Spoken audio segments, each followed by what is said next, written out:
Orbis News, a tecnologia mais perto de você. Olá, eu sou Dani da Rede Orbis, e hoje vamos falar sobre instalações elétricas em automação comercial, mais especificamente, testes básicos da instalação elétrica.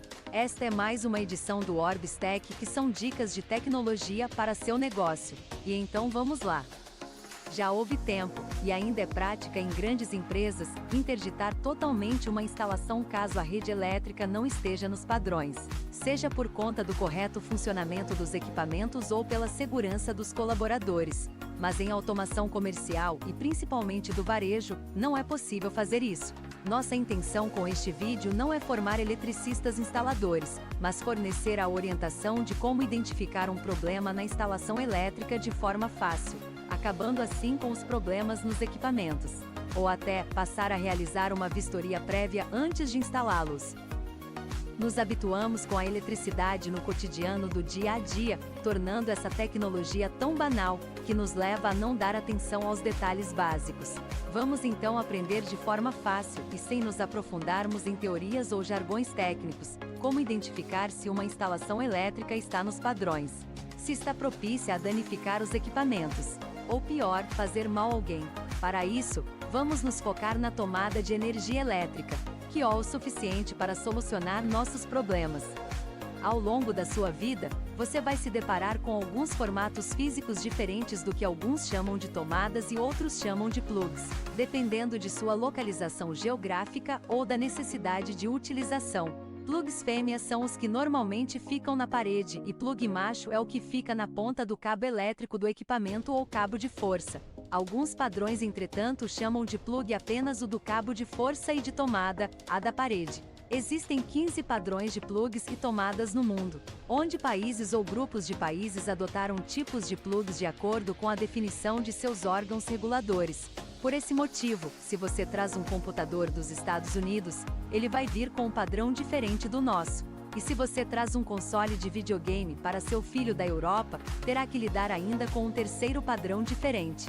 No Brasil, a ABNT, Associação Brasileira de Normas Técnicas, definiu o padrão de plugs e tomadas levando em conta os riscos causados ao consumidor pela utilização de tantas tomadas diferentes, que posteriormente se tornou exigência do Inmetro, Instituto Nacional de Metrologia, Qualidade e Tecnologia.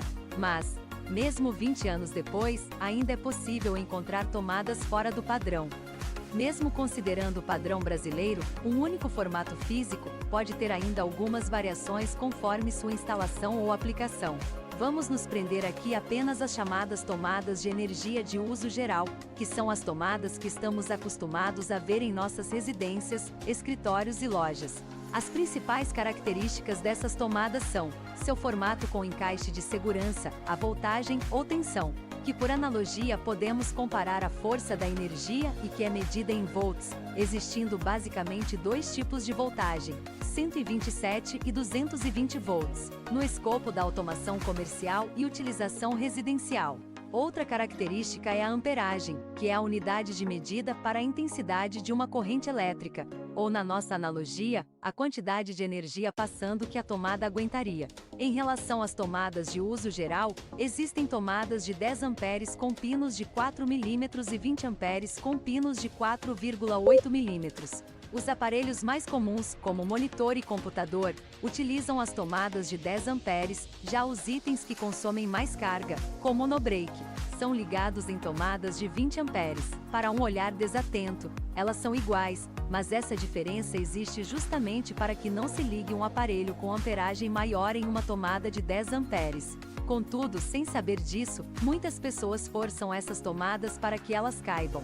Eventualmente pode até dar certo, mas há risco de incêndio, choque ou de mau funcionamento do produto, caso a conexão não seja feita da maneira correta.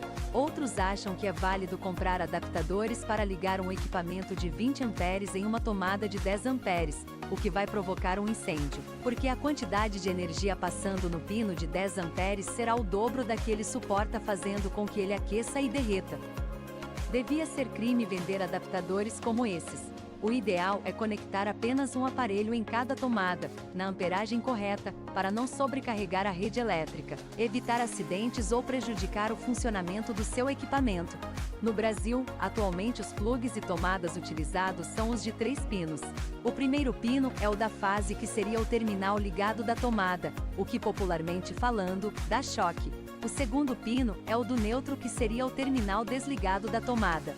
O terceiro pino é o do terra, que seria o terminal de descarga da tomada, principal responsável por evitar acidentes e impedir que os equipamentos enlouqueçam, descarregando a sujeira elétrica das memórias. Reforço que não entraremos aqui nas teorias elétricas e eletrônicas, sobre corrente contínua, alternada, positivo e negativo. O que você deve saber apenas é que a fase não deve ser chamada de positivo, apenas de fase. Ficamos de não usar jargões técnicos, mas é importante conhecer pelo menos esses nomes para entender como a instalação correta de uma tomada deve ser. Agora que temos as informações teóricas, vamos às ações para validar as instalações. Sempre confira qual a voltagem do aparelho que será ligado à tomada, para não correr o risco de queimá-lo. Alguns possuem uma chave para selecionar a voltagem correta e outros trocam de voltagem automaticamente, os chamados bivolt. E verifique se a tomada na parede é compatível. Um equipamento de 127 volts ligado em 220 volts irá queimar imediatamente. Já um equipamento de 220 volts ligado em 127 volts trabalhará com cerca de 30% de sua capacidade se chegar a ligar, como de lâmpadas incandescentes e ventiladores, por exemplo. Alguns computadores chegam a ligar, não carregam e apresentam funcionamento claramente anormal. Com a certeza que os equipamentos estão configurados com a voltagem correta, precisamos passar a validar a instalação da tomada. Apenas visualmente e inicialmente não será possível identificar nada que seja útil para nossa investigação. Ao olhar para uma tomada de uso geral, você estará de frente para uma diversidade de possibilidades, desde as tomadas do antigo padrão, passando por tomadas visualmente semelhantes, fisicamente semelhantes, mas com cores diferentes e em posições diferentes. Então vamos por partes. Uma tomada de uso geral de 127 volts, que é a mais comum em uso, precisa ter a fase no pino direito, o neutro no pino esquerdo e o terra no pino do centro. Esta é a primeira verificação a fazer, tomando cuidado de identificar se o pino central da tomada está no lado de cima e não no lado de baixo, o que daria uma falsa impressão de que a fase está no lado direito. Para fazer essa verificação, você pode utilizar uma chave de teste de alguns reais e, sem precisar de muitos conhecimentos, utilizar algumas outras ferramentas de testes disponíveis no mercado com preço variável ou um multímetro de algumas dezenas de reais. Se você tem um multímetro, verifique se a voltagem entre a fase e o neutro é a que realmente deveria ser, 127 volts, por exemplo. Se ficar desconfiado, deixe o multímetro ligado na tomada por algumas horas, volte em alguns intervalos e anote o valor que ele está medindo, e assim poderá identificar variações. Verifique se no prédio não há grandes motores que ligam em horários regulares ou não, o que poderia provocar queda na voltagem. O ideal é que motores e máquinas diversas fiquem em circuitos elétricos separados dos equipamentos eletrônicos da automação comercial. Problema comum em supermercados. Passamos então às análises do pino terra, fundamental para o bom funcionamento de equipamentos eletrônicos. O primeiro problema a verificar é o posicionamento dos fios na conexão aos fios da tomada, como já falamos. Considerando que o pino central deve estar posicionado na parte de cima da tomada, nele é ligado o fio terra.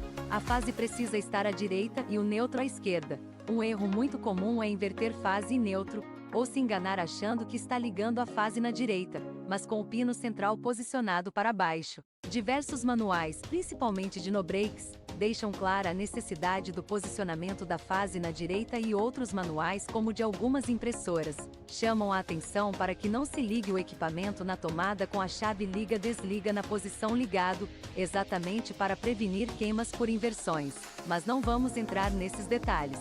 O segundo problema, que é um clássico, é o que chamamos de terra flutuante, muito comum em prédios antigos onde não há fio algum ligado ao pino terra, anulando assim sua funcionalidade. Edificações anteriores aos anos 2000 não possuíam esse terceiro fio em seus circuitos elétricos. Com o multímetro na escala de volts, verifique se existe voltagem entre a fase e o terra semelhante à encontrada entre fase e neutro. Se não houver, o terra está flutuando. O segundo problema é o terra jumpeado, palavra que é a tropicalização do termo em inglês para saltar, que é a técnica de usar um fio para ligar um circuito a outro. No nosso caso, o neutro ao terra. O terra tem esse nome exatamente porque o fio é ligado a hastes metálicas enfiadas na terra, e alguns podem alegar que o neutro na sua origem é aterrado, sendo assim a mesma coisa, mas não. O terra da instalação terá uma diferença de voltagem para o neutro que tem sua origem distante, tornando-os assim diferentes. Essa diferença é chamada de diferença de potencial. O neutro serve para fazer parte do circuito de alimentação elétrica do equipamento e o terra para descarregar sujeiras elétricas que são como ruídos no som, que podem danificar os equipamentos ou enlouquecer memórias alterando valores de dados e fazendo com que os equipamentos se comportem de forma anormal. Para verificar se o neutro está jampeado, com a escala de voltagem do multímetro, verifique o valor entre neutro e terra, ele deve estar entre 3 e 6 volts. Você pode ainda realizar um teste de continuidade, para saber se eles estão realmente ligados. Isso após ter realizado o teste de voltagem e não ter encontrado um resultado alto. Coloque a escala no teste continuidade do multímetro, que em alguns aparelhos possuem inclusive um sinal sonoro. Teste a continuidade entre neutro e terra, ela deve estar zerada, significando que o multímetro enviou um sinal e não conseguiu receber na outra ponta, determinando que eles não estão ligados. E o sinal sonoro não deverá alarmar. Se seu multímetro não possui escala ou alarme para teste de continuidade, utilize a escala de ohms, que medirá a resistência entre os dois pontos. Neste caso, se a medição foi zerada, é sinal que não há resistência, porque eles estão ligados. Para realizar este teste de continuidade, nenhum aparelho deve estar ligado a nenhuma tomada deste circuito, porque o sinal usaria o aparelho como retorno, criando uma falsa impressão de jampeamento. Estamos usando muito o termo escala, que são as posições onde colocamos o controle do multímetro para realizar os testes, e especialmente para a escala de voltagem. É importante ressaltar que estamos utilizando a escala para a corrente alternada. O último problema do terra é o terra com retorno, que é a situação onde durante a medição da voltagem entre neutro e terra, encontrou-se um valor de voltagem elevado. Podem haver diversas causas, mas a mais comum é que um dos equipamentos ligados a uma das tomadas desse circuito está provocando isso por uma falha em sua estrutura. Vá desligando e retirando da tomada os equipamentos e provavelmente encontrará o defeituoso. Prontinho! Agora você está apto a reconhecer os problemas básicos de uma instalação de tomada elétrica para uso geral em automação comercial. Existe algum assunto sobre automação comercial, seja software, hardware, ambientes, instalações, que deseja saber mais? Então coloque nos comentários e teremos a satisfação de criar o vídeo para você. Gostou do vídeo? Então inscreva-se no canal e compartilhe com seus amigos e colegas de trabalho. Visite nosso site e siga a Rede Orbis no Instagram e no Facebook. Conheça o guia de equipamentos e programas para automação comercial, ou ainda, pesquise em nosso blog e outros artigos. E fique assim a par das novidades sobre tecnologia para negócios e dicas de ampliação das vendas. Todos os links estão na descrição do vídeo. Se você é comerciante ou lojista, saiba que nós temos todas as soluções tecnológicas para digitalizar seu negócio. Provavelmente temos uma revenda perto de você para lhe apoiar. Se você é de um escritório de contabilidade, saiba que possuímos condições especiais para seus clientes, e um portal exclusivo e gratuito para seu uso, com os documentos fiscais de seus clientes. E se você é de uma revenda de software, traga sua revenda para a Rede Orbis e aproveite um grande número de vantagens. Nossa meta é fazer seu negócio prosperar. A Rede Orbis é uma organização sem fins lucrativos de apoio às revendas de tecnologia, compartilhando ferramentas e conhecimento. Possuímos um centro de colaboração, um centro de ensino à distância, gestor de contratos, parcerias com diversas software houses, fabricantes e muito mais.